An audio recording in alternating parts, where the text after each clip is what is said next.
Oi, gente, tudo bem? Você que nos acompanha, estamos começando mais uma edição do nosso programa de toda sexta-feira que traz o melhor sobre a produção científica do nosso país. No programa de hoje, nós vamos falar sobre uma das coordenações que nós não havíamos visitado ainda no INPE. Eu estou falando da Coordenação Geral de Ciências Espaciais e Atmosféricas, mais conhecido como CEA, um dos setores, se não o setor mais antigo do INPE. Para nos ajudar a entender um pouco mais dos assuntos relacionados a essa linha de pesquisa, nós temos aqui o coordenador dessa área, Clésio Dinardim, convidado do nosso programa, e também o vice-presidente do sindicato que mantém esse programa, o Fernando Moraes, que também é pesquisador dessa área. Bom, para que você participe conosco do tour que a gente fez lá pela CEA, vamos começar com um dos setores, um dos projetos mais interessantes. O Brasil está construindo cornetas para escutar o espaço infinito. Veja só.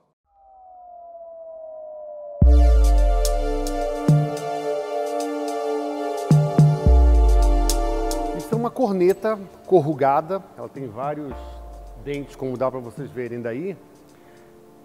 Ela é um protótipo de uma corneta que vai ser utilizada para medir a distribuição de hidrogênio neutro no universo. Do universo mais ou menos próximo de nós até o universo quando ele tinha mais ou menos a metade da idade que ele tem hoje. Esse protótipo é o primeiro de 50 que a gente vai fazer. Isso vai ser colocado num radiotelescópio bastante grande, que vai ficar no estado da Paraíba, numa região chamada Serra do Urubu, no Vale do Piancó.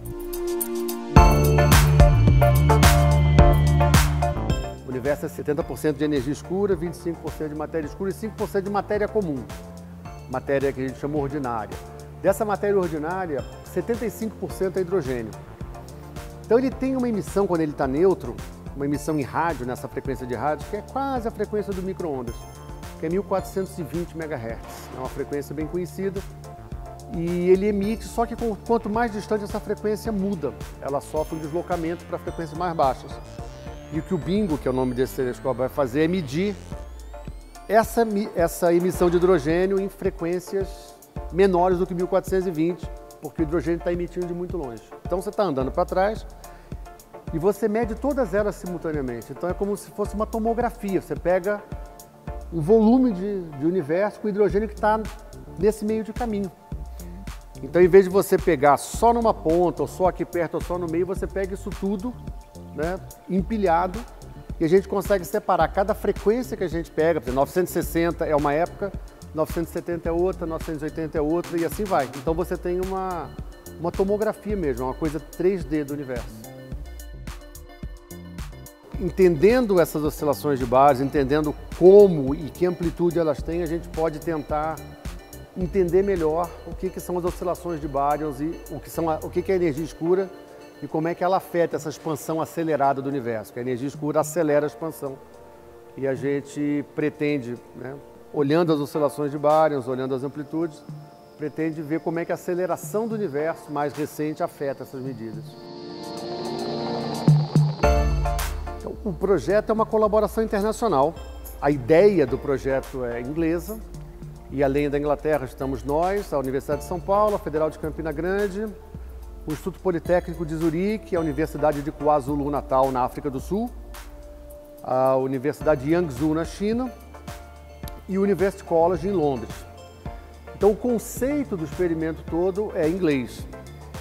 Essa corneta, a concepção dela e a construção é toda brasileira. A proposta que veio da Inglaterra era um outro tipo de corneta, que a gente convenceu as pessoas que não ia funcionar, porque ia ter um problema de ficar exposto ao tempo, ao calor na Paraíba. Então todo esse projeto, né, concepção, desenho e construção é brasileiro. O desenho, né, e a concepção é do Luiz Reitano, que fica na porta atrás de você, Edson, ali atrás. E a construção é de uma empresa que é um spin-off da Embraer, que chama Calfair. A grande inovação da construção dessa corneta foi elaborar um perfil de alumínio, né? Pensar num perfil que a gente pudesse dobrar num formato correto, com uma tolerância super fina, né, de menos de 1 milímetro,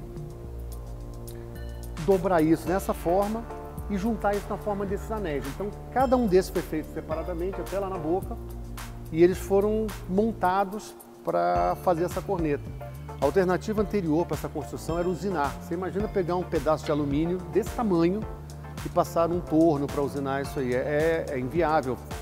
Economicamente o custo é muito alto e não justifica a precisão que você vai ter no torno para o que a gente necessita nesse caso.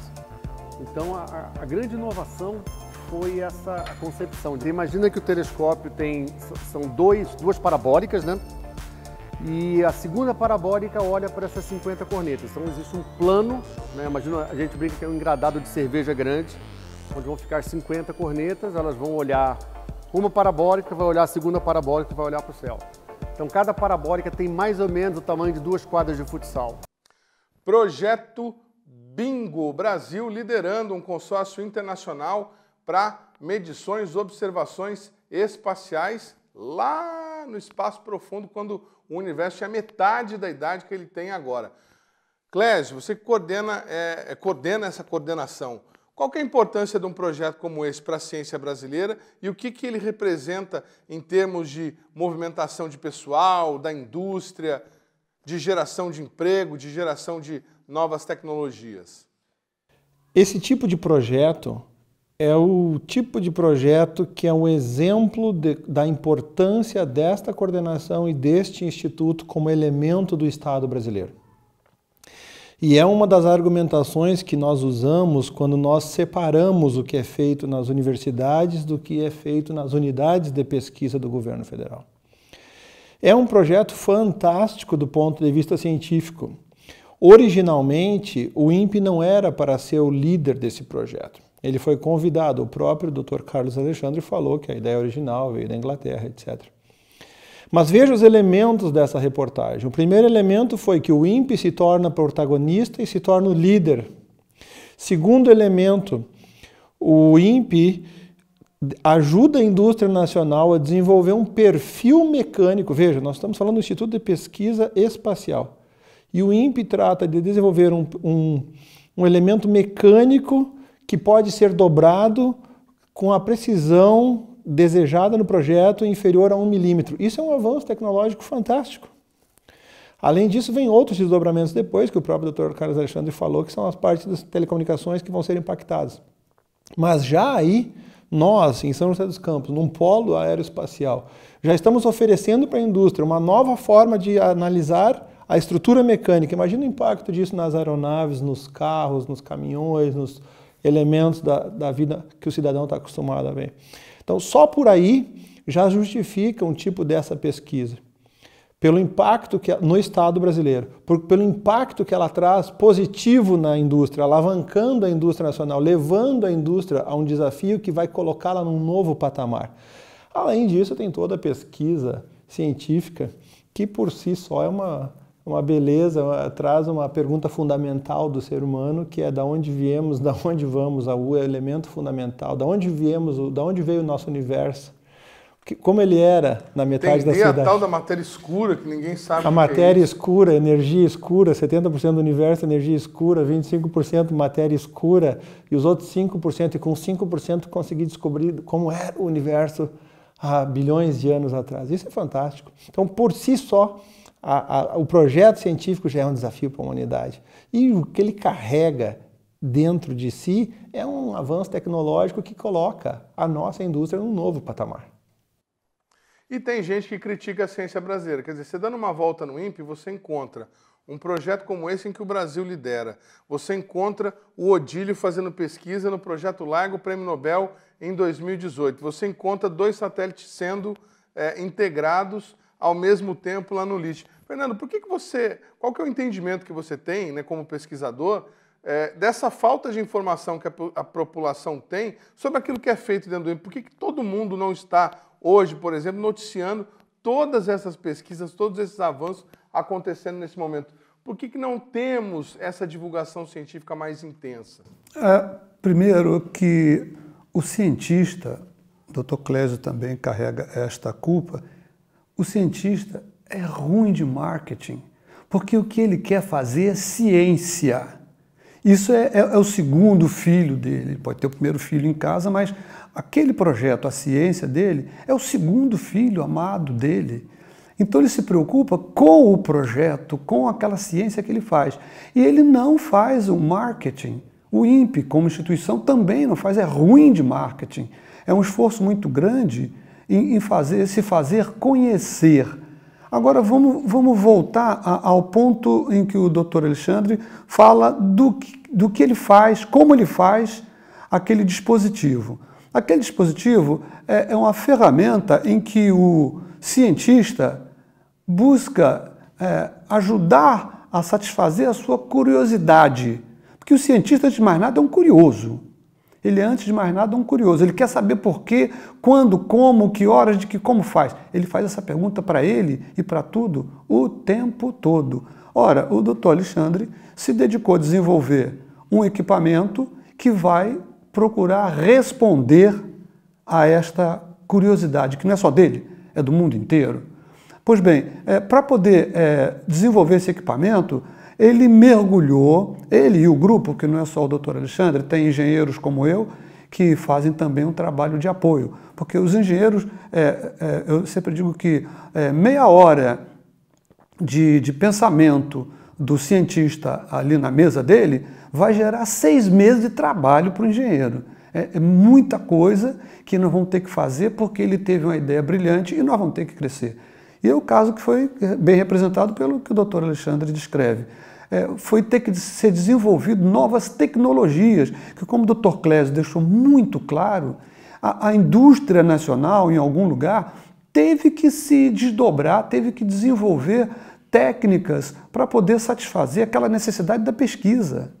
E isso aí não sai no jornal, não sai na televisão. Por quê? Porque no máximo vai mostrar aquele equipamento, mas não mostra o que isso se multiplica na indústria, porque a indústria que fez aquilo recebeu dinheiro. E se ela recebeu dinheiro, ela gerou empregos. Se ela recebeu dinheiro, ela gerou empregos, ela movimentou um pequeno mecanismo de consumo, que aí o trabalhador consumiu, a empresa pagou impostos, a roda rodou. Então, esse dispositivo que o Dr. Alexandre fez, e são muito mais para fazer, é um mecanismo muito bom para apoio da própria sociedade, como no modelo econômico. Bem, agora voltando ao INPE, a questão é que no INPE, o pesquisador, ele sempre teve limitações de recursos. Ele sempre teve. Isso é histórico, ao longo de todos os governos, sempre teve limitação. E o pesquisador nunca está satisfeito. Se ele tivesse satisfeito, ele não era mais um pesquisador.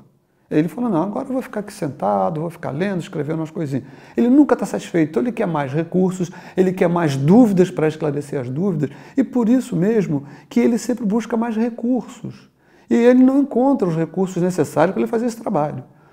Eu acredito que com uma reestruturação do modo de pensar da nação, se possa satisfazer os cientistas, como o Dr. Clésio, como o Dr. Alexandre.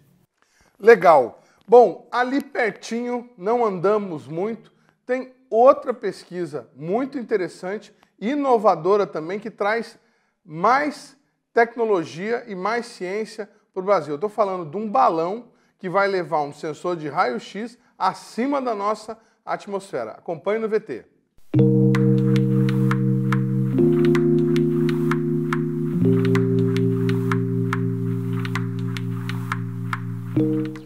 Nós estamos aqui no Laboratório de Astrofísica de Altas Energias, aqui do INPE. Então, o que a gente faz aqui é desenvolver instrumentos, né? Esse exemplo aqui é uma gôndola de balão estratosférico.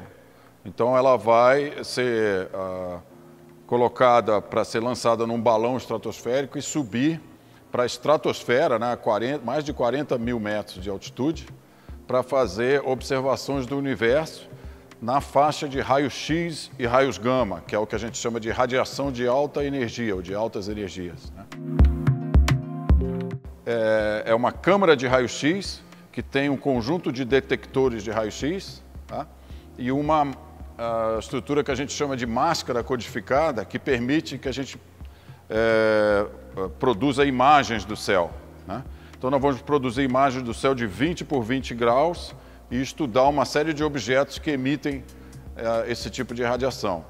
Essencialmente são objetos ligados a buracos negros e estrelas de nêutrons, que são estrelas ultradensas, né, e que resultam do final da vida de estrelas de grande massa. E aí tem uma variedade grande de fenômenos que ocorrem na vizinhança desses objetos, que são importantes para entender a física dos sistemas estelares, né? Geralmente são sistemas binários, com duas estrelas, uma girando em torno da outra, e com isso conhecer melhor o universo que a gente vive. Essa estrutura aqui, ela pode se inclinar, né, em qualquer ângulo, e essa gôndola inteira ela gira, né, de forma que a gente pode apontar para uma região do céu que a gente quer estudar e ficar durante um bom tempo apontado nessa mesma direção. Tá?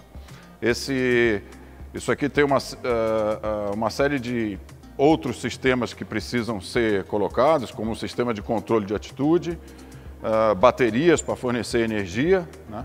E durante o voo, que leva mais ou menos da hora de 24 horas, a gente envia todos esses dados por telemetria nessa antena aqui, que vocês estão vendo, que é uma antena na banda L, que é 1.5 GHz, que então recebe todos esses dados e a gente pode gravar esses dados para depois analisar e estudar essas fontes de raio-x e raios gama. Ela precisa ser levada para além da atmosfera porque essa radiação ela é absorvida pela nossa atmosfera. Tá? Então, os raios-x e raios gama que vêm do espaço não conseguem passar pela atmosfera e chegar no solo. Então, essa instrumentação geralmente é feita em satélites, colocada em satélites, que na verdade é o objetivo final desse projeto, é desenvolver um telescópio parecido com esse e colocar num satélite. Ou em balões, porque o balão consegue chegar a altitudes de, como eu falei, de 40 mil metros ou mais, onde já é possível observar essa radiação que vem do espaço, porque a atmosfera residual que ainda está acima do balão já é muito pouco densa e já permite a passagem dessa radiação. Esses lançamentos de balões são feitos aqui no INPE, que é o único instituto aqui no Brasil que faz experimentos desse porte, né, em balões, já desde a década de 70. Né? Primeiro em colaboração com a França, depois a gente começou a desenvolver nossos próprios experimentos. Né? Agora, nenhum foi tão complexo quanto esse.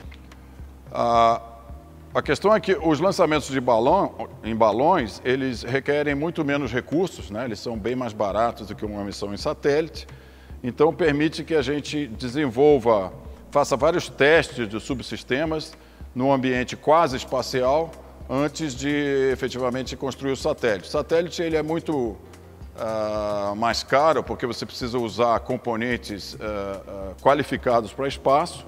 Além disso, você precisa que tenha um foguete, um veículo lançador de satélites para poder colocar esse satélite em órbita, e isso geralmente também custa muitos recursos, né?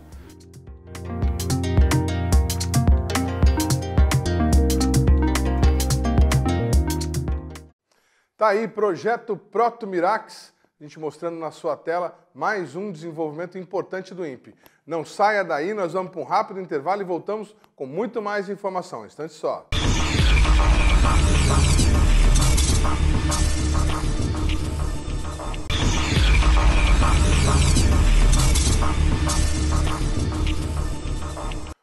Legal, gente, estamos de volta, segundo bloco, o programa Brasil Consciência, hoje falando sobre a coordenação geral de ciências espaciais e atmosféricas. Mostramos no bloco anterior 2 inovações, 2 experimentos e vamos mostrar agora para vocês uma pesquisa na qual o INPE foi um dos primeiros no mundo a alcançar resultados. Eu estou falando das pesquisas sobre as famosas bolhas na camada ionosféricas, um fenômeno que atinge principalmente regiões próximas ao equador magnético. Acompanhe no VT. As bolhas ionosféricas, elas são rarefações, ou seja, diminuição muito intensa da densidade de plasma, né? A ionosfera é um plasma, né? Ali você contém íons e elétrons.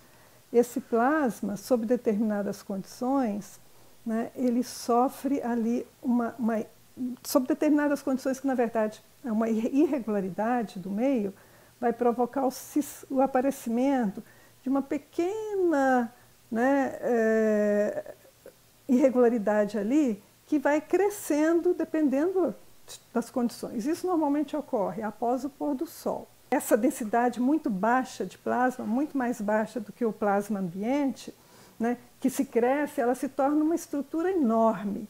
Ela tem centenas de quilômetros na direção norte-sul, né, na direção vertical, e na direção leste-oeste também ela pode ter dezenas de quilômetros. Então, é uma estrutura imensa ali, mais ou menos seguindo a linha de campo magnético, e os sinais de rádio que se propagam pela ionosfera sofrem o efeito das irregularidades dos campos elétricos que tem ali nas bordas da bolha. Por isso é que elas interferem tanto, né, nos sinais que atravessam, inclusive provocam assim, uma deturpação grande do sinal de GPS, porque o GPS é um satélite que está lá em 36 mil quilômetros de altura, transmite um sinal que é recebido aqui na superfície da Terra pelos vários receptores, pelo celular, por um monte de coisa, né? Os estudos assim, da climatologia das bolhas, isso a gente já conhece, a gente sabe que ela ocorre aqui, mais em alta atividade do que em baixa. No nosso caso aqui do Brasil, ela tem a preferência de ocorrência de setembro até março, então setembro, outubro, novembro, dezembro, janeiro, fevereiro e março, você tem muita bolha. Fora disso, você tem pouca bolha, né?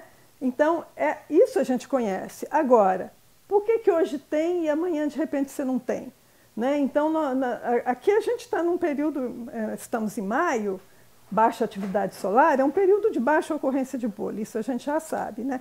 Mas por que, por exemplo, em dezembro de 2015, né, você teve hoje, amanhã, depois, e no dia seguinte você estava esperando ter e não tem? Né? Então, esse tipo de coisa que é coisas assim que a gente ainda não conseguiu ter um domínio total sobre isso, né? Hoje vai ter bolha? Vai. O fenômeno bolha ionosférica, em termos assim, da ciência, de uma forma geral, é uma coisa extremamente nova, né? Porque a ionosfera ela é conhecida...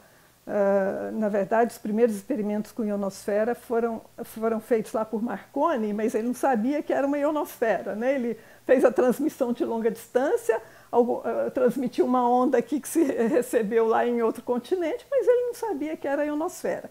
A partir dali que começaram estudos teóricos. Então, tem o quê? Os experimentos dele foi na 1800 e pouco, né? Então, tem mais de 200 anos, mas as bolhas são recentes. Só na década do século passado, de 1980, né, é muito recente. Né? E um dos primeiros trabalhos que detectaram as bolhas ionosféricas foram feitos aqui no INPE. Né? Tem um colega nosso, o Dr. Sobral, que atualmente é aposentado, ele publicou um dos primeiros trabalhos sobre a presença de bolhas ionosféricas no mundo. Em outros lugares já? No Brasil, tem outros grupos sendo formados, né? Tem um grupo em Campina Grande, né? Que são vários pesquisadores lá que foram oriundos daqui, fizeram doutorado, alguns já eram professores lá, vieram, fizeram doutorado e voltaram. Outros terminaram o doutorado aqui e foram contratados. Né? Então, tem grupos menores, tem um grupo na Univap, né, que é liderado também por um pesquisador que foi oriundo aqui do INPE. Então, tem outros grupos em outros locais no Brasil, mas a grande expertise, eu diria que está aqui no INPE mesmo. Bolhas na camada ionosférica, grande expertise no INPE. Clésio, as bolhas ionosféricas elas afetam mais os países que estão próximos aí ao equador magnético. A gente tem informações, né, transmitidas por vocês de que a atmosfera aqui no Brasil, na América do Sul, ela é especialmente, digamos assim, tem mais atividade. Diante desse quadro, existe alguém no mundo que entenda mais de bolha ionosférica do que nós brasileiros nesse momento, do que o INPE? Excelente pergunta e de resposta bem difícil. Qualquer resposta que eu dê, eu saio daqui mal na foto, porque eu vou dizer que o INPE é o melhor, eu estou puxando a brasa para o meu próprio assado. e se eu deixar de falar de algumas pesquisas que foram feitas em outras regiões, eu também vou ficar mal com os colegas. Mas o fato é, não há como fugir, temos que trabalhar com fatos, somos cientistas. Hoje eu não vejo, minha opinião pessoal, eu não vejo no mundo ninguém que conheça mais de bolhas ionosféricas que os pesquisadores aqui da região brasileira e da região peruana, ali em Ricamarca, quando se analisam com dados de radares, sondadores de radares. Ainda há alguns pequenos grupos fora do Brasil, nos Estados Unidos, que são pesquisadores oriundos do INPE, que hoje trabalham nos Estados Unidos. Mas, de novo, a ciência-mãe foi feita aqui no INPE. Foi concebida, o próprio pesquisador que trabalha fora hoje foi formado por pesquisa no INPE.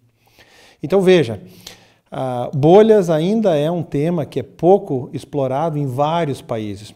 Para dar um exemplo do que eu estou falando, sem falsa modéstia, a própria Alemanha descontinuou um instituto de pesquisa que era dedicado à aeronomia, por causa da filosofia que se usa na Alemanha para os institutos de pesquisa do governo, e hoje eles estão pagando um preço. Porque hoje bolhas ionosféricas é um assunto extremamente relevante, faz parte do contexto do clima espacial, que nós vamos falar mais adiante no programa. E já fica o spoiler aqui, né? Que o programa é interessantíssimo e vai falar também de clima espacial. Mas que é relevante para a navegação, é relevante para as comunicações, como a doutora Inês apresentou aqui. Ela falou de GPS, que hoje está no seu celular, todos os aplicativos de celular, quem vai para cidades grandes como São Paulo, Rio, Belo Horizonte, qualquer capital, Porto Alegre, Salvador, você usa e usa muito GPS. Até São José dos Campos já está num tamanho compatível com o desconhecimento da sua própria cidade.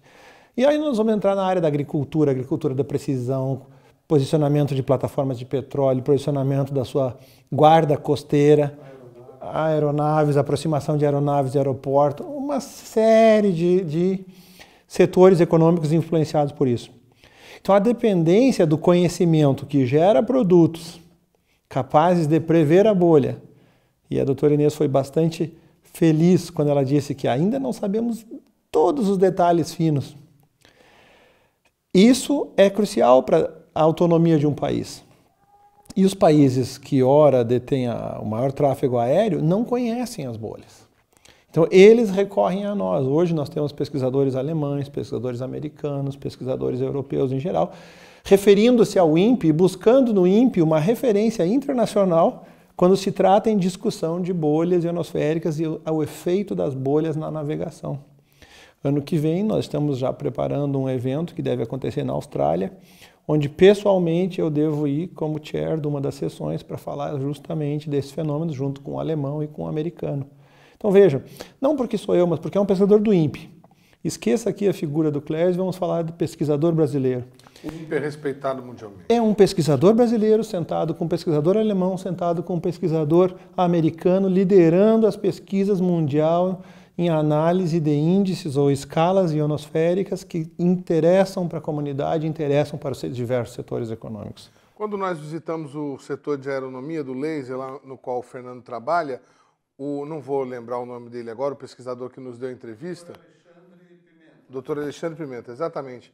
Ele estava nos explicando que essa pesquisa com bolhas na camada ionosférica chegou a ser útil para a Petrobras no momento em que eles estavam instalando plataformas de petróleo sobre o mar e que o dispositivo não funcionava corretamente e ninguém sabia por quê, foram descobrir que era a questão das bolhas. Você conheceu, Fernando, o pesquisador pioneiro? O Dr. Sobral? Dr. Sobral? Humberto Sobral, conheci e conheço. Ele já está aposentado, mas não está afastado, que é uma característica das pessoas que trabalham no INPE, de que, embora eles se aposentem, mas eles não se afastam. Eles continuam tendo atividades como colaboradores. Eu mesmo já me aposentei e me coloco à disposição como um colaborador para os grupos.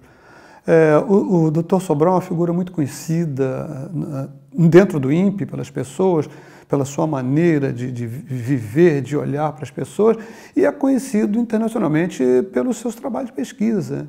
Ele é muito conhecido e o grupo, ele puxou parte do grupo para essa área e teve um resultado muito bom. Mas eu queria observar uma coisa. Como nós somos das ciências espaciais e atmosféricas, dá para observar a profundidade do que se faz na Coordenadoria de Ciências Espaciais e Atmosféricas. O Dr. Alexandre busca estudar lá no fim do universo, desenvolvendo equipamentos que vão estudar e trazer respostas às perguntas que ele e outros têm, das coisas lá do fim do universo, quer dizer, na verdade é o fim que é o começo, né? Ele está pegando mais ou menos aí pelo meio do universo.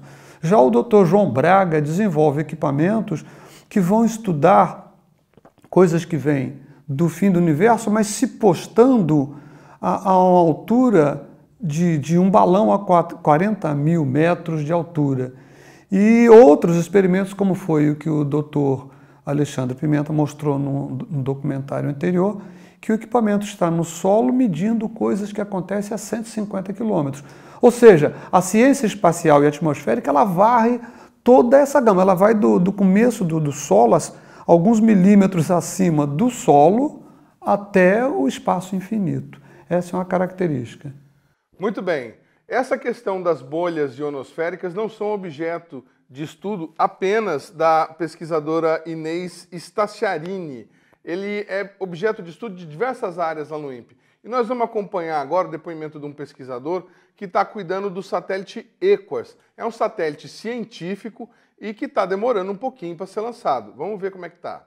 A situação do satélite EQUARS é um pouco assim delicada de falar, né? Porque a gente ela já passou por várias tentativas, né, de acontecer, né? Não foram bem sucedidas. E recentemente, então, nós fizemos uma espécie de um update da missão, né? E por isso que agora estamos dando um foco mais específico. Nos anos 2000, ela tinha um foco um pouquinho mais amplo, era uma missão mais do ponto de vista de entender o acoplamento fotoquímico dinâmico entre as camadas da atmosfera. E hoje não, hoje ela já tem um foco um pouco mais específico, mais voltado à questão das bolhas ionosféricas e da anomalia magnética do Atlântico Sul, né? Isso tem a ver um pouco com o fato de que equipamentos que a gente estava prevendo, né, na década passada, né, acabaram saindo da missão, né? Então, algum foi substituído por um outro equipamento, e aí então nós tivemos que retrabalhar essa questão, né, e digamos assim, dar uma nova missão, né, a esse satélite científico. Então, hoje, o satélite científico, EQUARS, a missão como um todo, se encontra assim. Tem alguns equipamentos prontos, né, talvez com alguma ainda adaptação deva se fazer devido à questão dos subsistemas da plataforma, como comunicação, né, assim, questões relacionadas à interface, né, com a plataforma, e outros equipamentos que já passaram pelo seu modelo protótipos, né, já são funcionais, e agora então eles necessitam de chegar então a serem qualificados para poder, digamos assim, ter o carimbo, né, de participar de uma missão científica, né. É um satélite cuja missão é concebida para estudar irregularidades ionosféricas e anomalia magnética do Atlântico Sul. São dois temas que ainda temos pesquisas em aberto, né? Naturalmente, o entendimento das bolhas ionosféricas, né? E também o fluxo, né, de partículas que responsáveis pela anomalia magnética do Atlântico Sul e que de alguma maneira interferem também na ionosfera equatorial. Então são dois temas ainda em aberto e a missão do satélite científico EQUARS tem exatamente esse objetivo. E para poder estudar esses objetivos, nós temos que saber exatamente quais são os drivers, né, quais são os mecanismos, né, importantes para avançar nesses pontos. E nós precisamos então ter entendimento de fenômenos que vêm da baixa atmosfera e vai para E nesse sentido ele se desenvolve em relação à alta atmosfera. E também nós temos que ter uma ideia dos fenômenos que vêm do espaço exterior, né? Através de conexões, né, do campo magnético com o famoso vento solar. Então nós temos que ter sensores que trazem esses dois pontos, tanto do ponto de vista da baixa atmosfera quanto do ponto de vista da alta atmosfera. E nesse sentido, então, a missão do satélite EQUAS, ela tem 5 sensores, né? Sendo alguns sensores especificamente para fazer medidas in situ do plasma onde o satélite EQUAS coleta as informações, e outros sensores que fazem medidas remotas, né? Então, desses 5 nós temos, por exemplo, radiocultação, sensor de radiocultação. É um GPS bastante aprimorado, né, que fornece medidas tanto da baixa atmosfera quanto da alta atmosfera. Na baixa atmosfera fornece medidas do tipo vapor d'água e temperatura. E da alta atmosfera fornece medidas da densidade eletrônica, né? E que são parâmetros importantes para a gente poder, que vão auxiliar ao entendimento dos objetivos científicos da missão.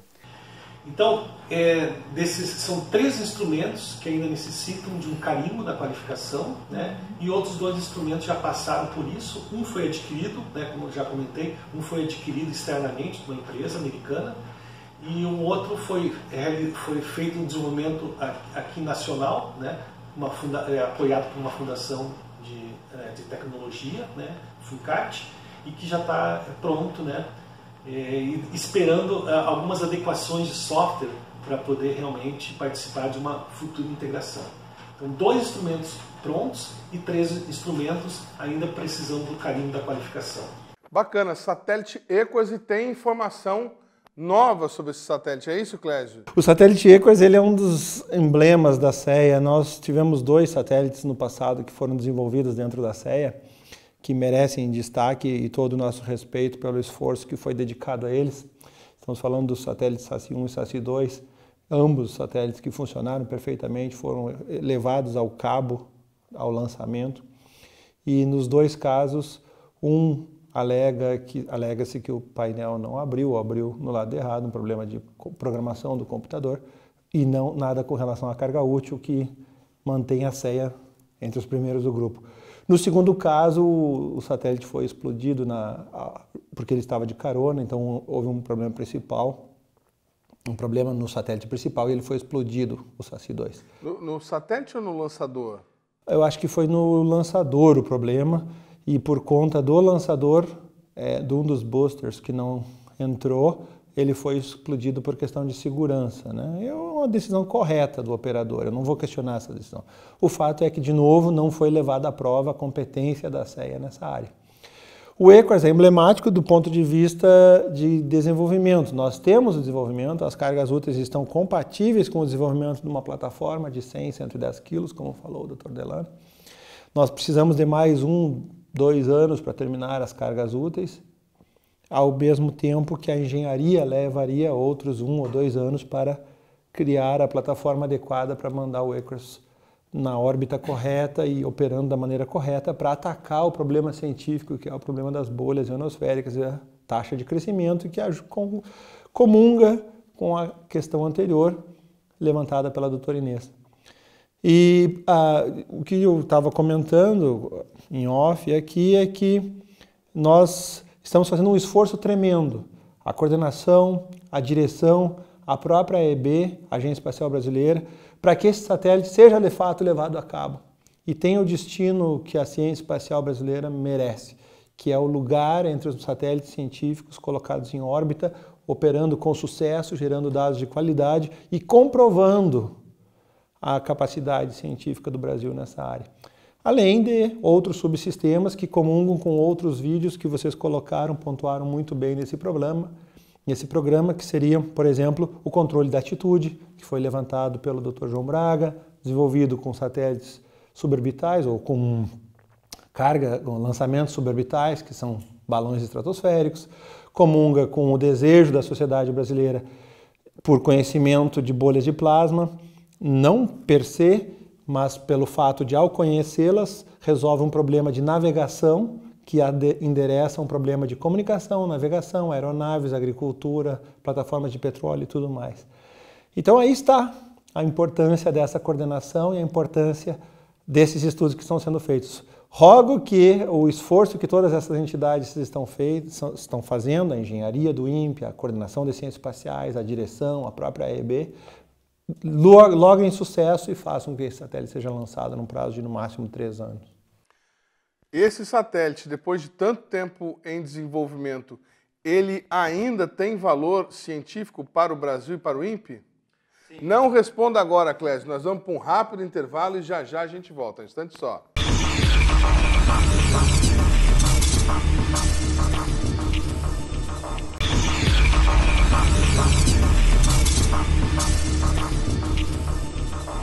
Terceiro bloco, o programa Brasil Consciência, trazendo hoje detalhes de algumas das pesquisas desenvolvidas na Coordenação Geral de Ciências Espaciais e Atmosféricas, a CEA do INPE, que, como nós já mostramos, pesquisa o espaço, a atmosfera próximo da Terra, um pouco depois, e lá também nas profundezas do espaço, com pesquisas como o Bingo, que nós mostramos no nosso primeiro bloco.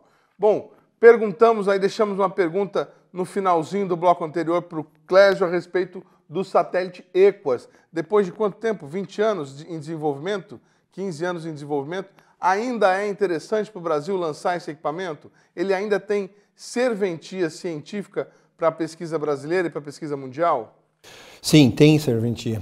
Por uma simples razão. Ainda somos o detentor do conhecimento na área de bolhas ionosféricas.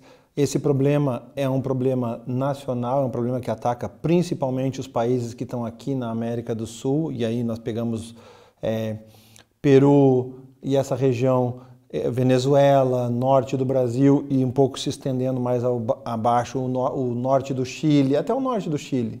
E essa região é mais afetada por bolhas ionosféricas. E não afeta muito os países do hemisfério norte. Com isso, não despertou o interesse, a não ser recentemente, com o advento das previsões de clima espacial.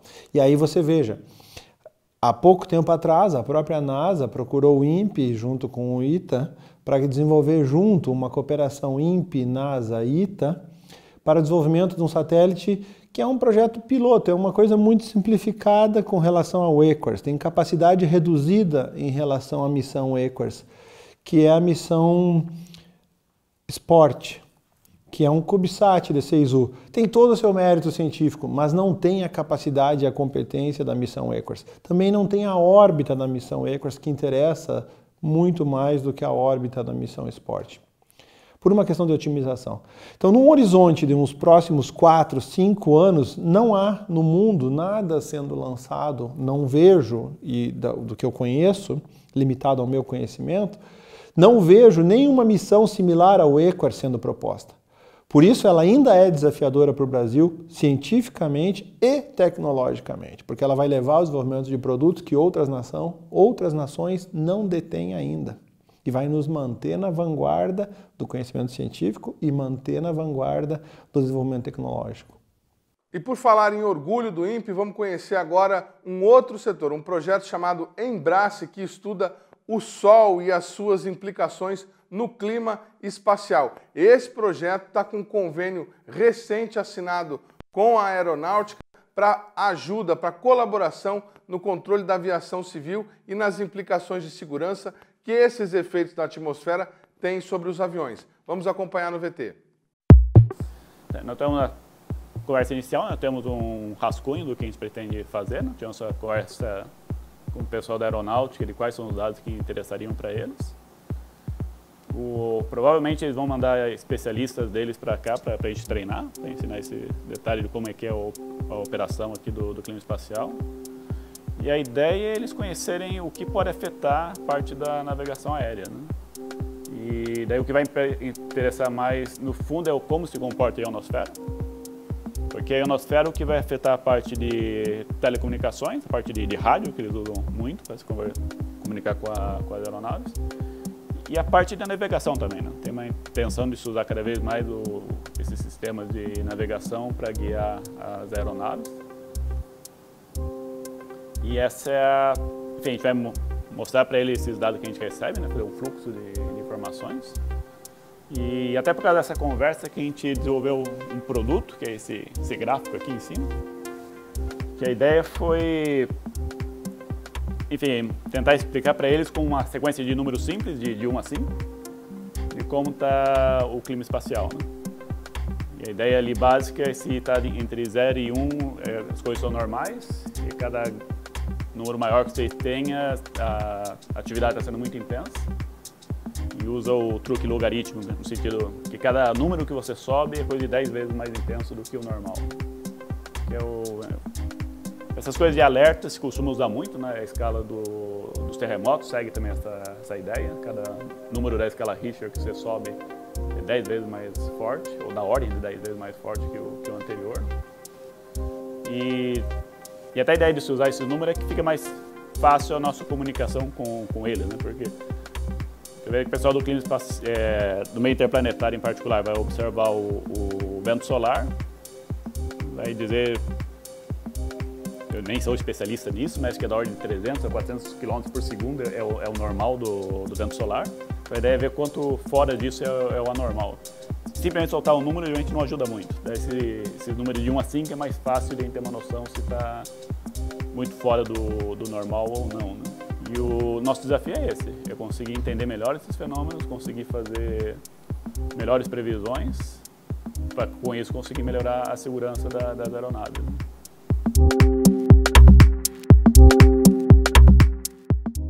A ideia do clima espacial é tudo que ele pode afetar a parte da nossa tecnologia, que é por isso que a gente começou a se preocupar com isso relativamente recente, né, a partir do século passado, quando a gente começou a colocar coisas no espaço, e estruturas enormes aqui no chão que dependem de eletromagnetismo, né?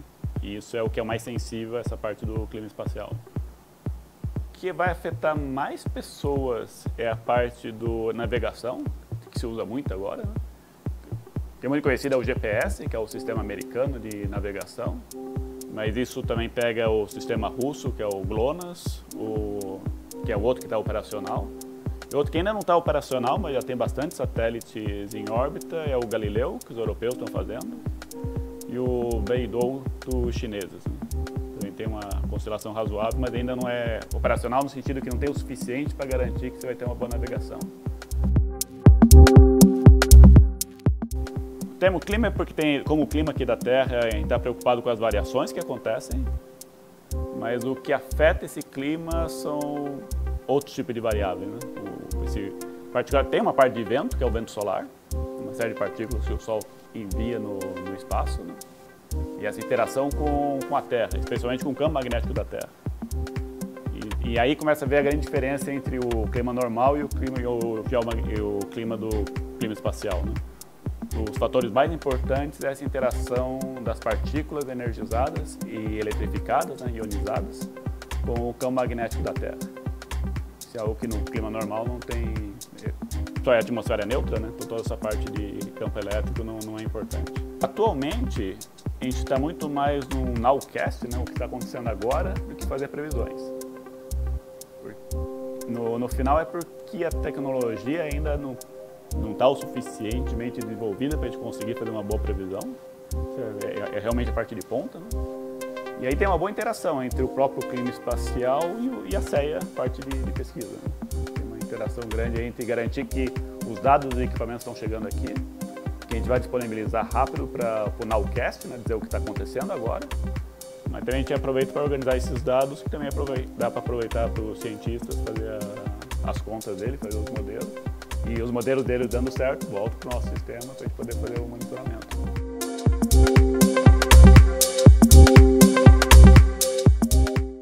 Bem bacana. Bom, vamos perguntar aqui para o Clésio, que além de ser coordenador geral da CEA, também já trabalhou no Embrace. A gente pode dizer que o Embrace é a versão espacial do CPTEC? Na verdade, essa é uma boa aproximação. O CPTEC surgiu e ele tem uma importância fundamental para a sociedade brasileira na medida em que ele presta uma informação para o Estado brasileiro que repassa as suas diversas agências, e essa é a missão dele, fazendo a previsão numérica do tempo, interagindo com o Instituto Meteorológico, o INEMET, Nacional de Meteorologia, em Brasília, vinculado ao Ministério da Agricultura, que faz a segurança alimentar do nosso país e que ajuda os nossos produtores a garantir as safras recordes atrás de safras recordes atrás de safras recordes. Então a humanidade tinha necessidade de previsão do tempo na Terra, na troposfera.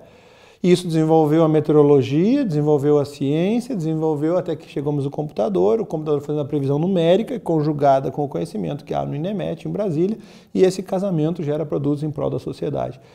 A mesma coisa se aplica ao espaço.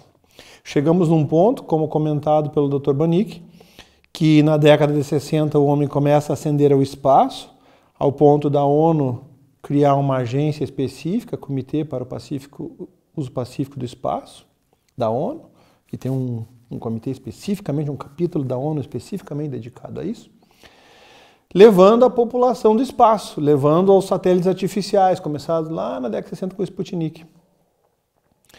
E isso torna cada vez mais a nossa humanidade dependente dos produtos que estão no espaço, e aí vamos voltar para o GPS, modernamente, que englobam todos os sistemas GNSS, né, Global Navigation Satellite System, e aí vamos incluir o russo, o europeu, o chinês, um japonês que também não foi mencionado, um indiano que também não foi mencionado, e o americano, que é o mais famoso GPS, que foi o primeiro a começar. Mas não limitado a isso, o programa de clima espacial também trata da segurança do próprio instrumento que está lá em cima, e não do evento que acontece entre o satélite e a Terra, que é o mais comum, o GPS. Mas a segurança do próprio satélite que está lá em cima. Quando o satélite está exposto no espaço, e aí nós vamos para uma questão de defesa nacional, dos nossos satélites de comunicação, nossos satélites de defesa que foram lançados há pouco tempo, ou nosso satélite foi lançado há pouco tempo, quando sofre um evento de clima espacial que interage com a Terra, uma explosão solar que viaja aumentando o vento e que interage com a magnetosfera, expondo o nosso satélite para o ambiente hostil do espaço e hostil daquele plasma, aquele material que vem do Sol, ele pode danificar a estrutura que nós estamos falando de bilhões de dólares. Então veja, todo um esforço de uma nação que escolhe colocar um satélite artificial para o benefício da própria nação, e quando ela faz isso, ela elege colocar dinheiro ali, ao invés de colocar dinheiro na mão do cidadão. E isso se faz através dos impostos, retira dinheiro dos impostos para investir para um bem comum. E se você deixa desprotegido esse bem comum, você corre o risco de perdê-lo. Então aí vem o advento do Programa de Clima Espacial Brasileiro, um dos pioneiros no mundo. Nós ficamos entre os 5, 6 melhores programas e mais completos programas no mundo. Quando nós começamos, havia 4, 5 programas no mundo. Isso foi há 10 anos atrás. Entramos em operação em 4 de julho de 4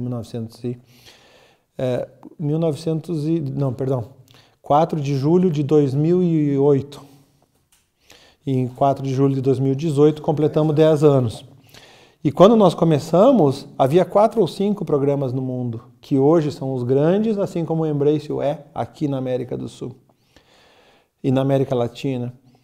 Hoje nós temos quase 28 países querendo e perseguindo o caminho que o próprio Embrace persegue há bastante tempo. Então veja, é sim um centro de previsão no espaço, mas não porque o próprio INPE quer ou porque a própria comunidade desejou, mas porque a sociedade precisa. Então é uma evolução absolutamente natural. Muito legal.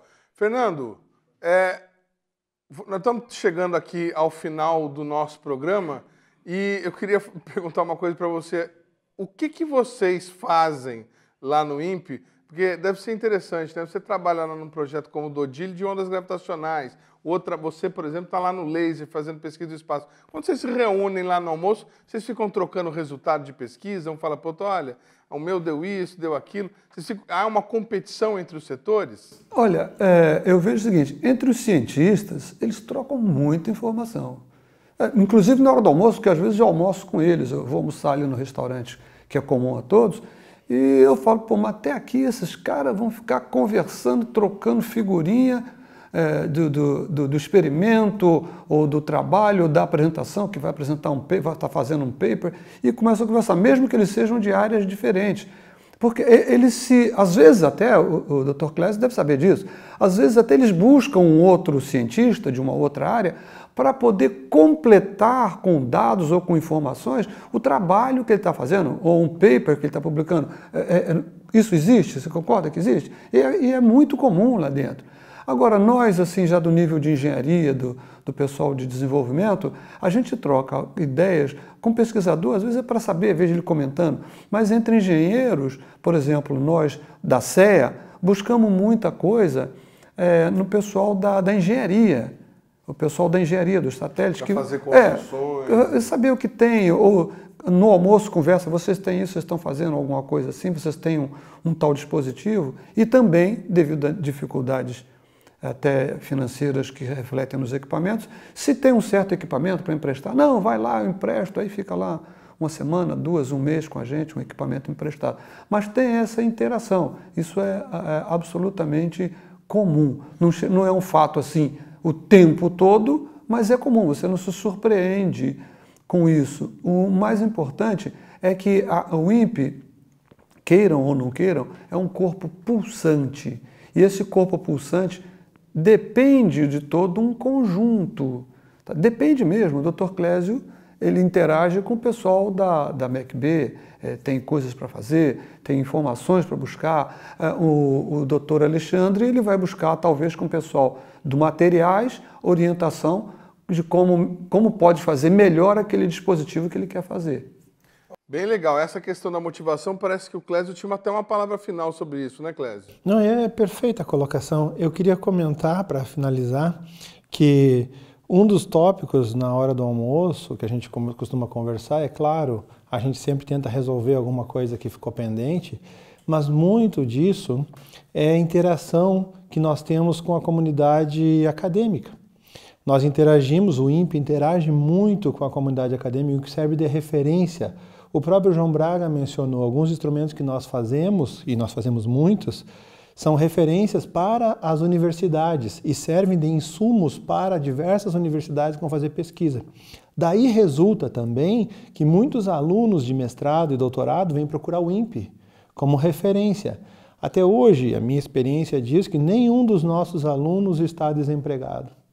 Todos os nossos alunos que fizeram e terminaram seus cursos de mestrado e doutorado no INPE, e é difícil entrar, mais difícil ainda sair, estão hoje colocados nas melhores instituições de pesquisa do país, sejam ela particular, seja ela pública, e no mundo.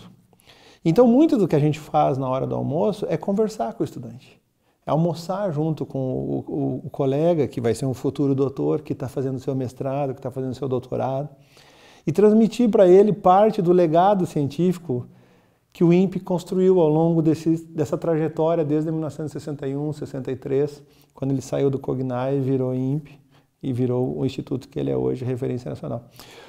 Mas o mais interessante disso é que não é que a gente faz tudo isso pelo salário. Claro que, óbvio, todo cidadão tem que ser sua dignidade, receber o seu salário, mas não é disso que eu falo. A gente faz isso porque é divertido, porque é legal. E aí fica a mensagem. O que eu queria falar com a câmera, com o seu cidadão, com o seu ouvinte, com o seu telespectador ciência é divertida, é muito legal. Por isso que a gente trabalha até tarde, por isso que a gente fica até altas horas trabalhando. Construir um equipamento desses não tem preço.